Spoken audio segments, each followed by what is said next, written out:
Hi everyone, Patricia here. Welcome back. This is part 2 in a month-long collaboration all around the holiday Thanksgiving. Today we're talking about DIY, things that you can do and create by yourself and a few with your children. This is also the kickoff to Craft Week here on my channel. This happened somehow just lined up that today I'm going to be showing you all these great things you can do. And on Wednesday I will have the results of the first ever You've Got to Play to Pin. At least I think that's what I'm going to call it. I asked you guys which pin I should do. I gave you 4 options, you voted, and the result of that vote will be up on Wednesday. And then you're not going to want to miss Friday either, because that is my open collaboration to all of you guys to join me in turning trash to treasure by using an egg carton. I cannot wait to see what everyone came up with. There's still time to join that collaboration if you'd like to, so just let me know by putting your name, your channel name, and a confirmation that you want to do it in the comment section of the video where I invited you. I'll link that video below or in the iBox somewhere up here.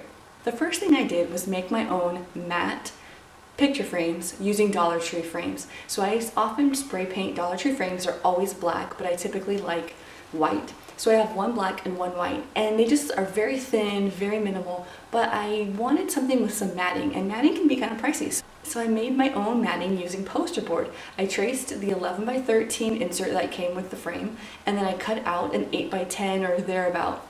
And I just used my own free printables, and here's my second craft to you, a thumbprint tree. So I printed out the shape of a tree with just branches, no leaves.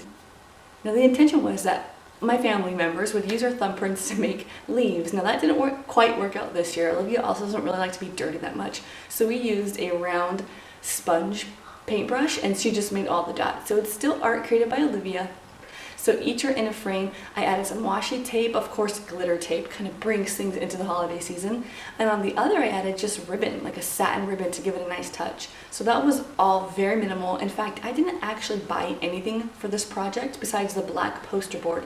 I already had everything else on hand, or like I said, we printed or made it. Another project your kids can make this season is corn on the cob art, or corn cob art. So we made 2 different versions. The first was with popcorn. So I just went ahead and I popped some corn. I didn't use butter or salt, so just plain old kernels, and I used them in the microwave, put them in a paper bag, and then we glued them, and I kind of just freehanded what I thought was the shape of corn, and we glued them on there. If your child likes to snack, beware, because Olivia ate more popcorn probably than she glued to the actual artwork.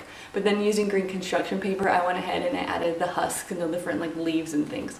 Now the second one is really creative. In order to get that corn texture, we used bubble wrap around a lint brush roller. So we just rolled it right into the paints that I chose, the colors of like the fall season, and rolled it right over a large piece of paper, and then I cut out the shape of corn again. I'll also be using that same green construction paper to add the husk and different things like that. This is a really awesome technique for those of you who like to collect different painted paper for your projects throughout the year. This next idea is something edible if you have like class parties or guests coming over, and it's making a little cornucopia from ice cream cones. So what you do is you take the pointed cones and you dip it into some water, get it nice and saturated on the inside and on the outside, and then you microwave it on high for 30 seconds. It's going to be pretty hot when it comes out, so this one's just for you to make. I wouldn't have your kids do this. When it's still hot, it's kind of pliable. So I just use my thumb, but you can use like a highlighter or something that's a little bit thick in tube shape, and you kind of want to just curve the end to look like a cornucopia. Then once that's done, it'll cool and it'll be nice and rigid again. You can stuff it with different treats. I used Rolos and candy corn. You can use M&Ms, or if you want to make it true to cornucopia, you can put like runts, because those are in the shape of different fruits. You can use that holiday candy corn blend where you get those pumpkins, they're like candy corn textured pumpkins. I think you know what I'm talking about. Anything like that would be really perfect for this time of year. I wanted to have Thanksgiving on the outside of my home. I don't put a lot of effort into the outside of my home as much as the inside, but this year I thought I would. And I still have all those pool noodles hanging around the house from the summertime. So I took a pool noodle and I made it into a circle. You can simply just duct tape it to get it to stay closed, but I inserted a dowel into the 2 ends to make sure that it would really be closed before I duct tape it. The thing that is the perfect diameter is the cardboard tubing that protects the glow sticks from Dollar Tree. That little protective cardboard tube, cut that down to size, couple maybe 6 inches. Once you stuff it into each end and then duct tape the ends as they meet, it really helps your pool noodle keep that circle shape.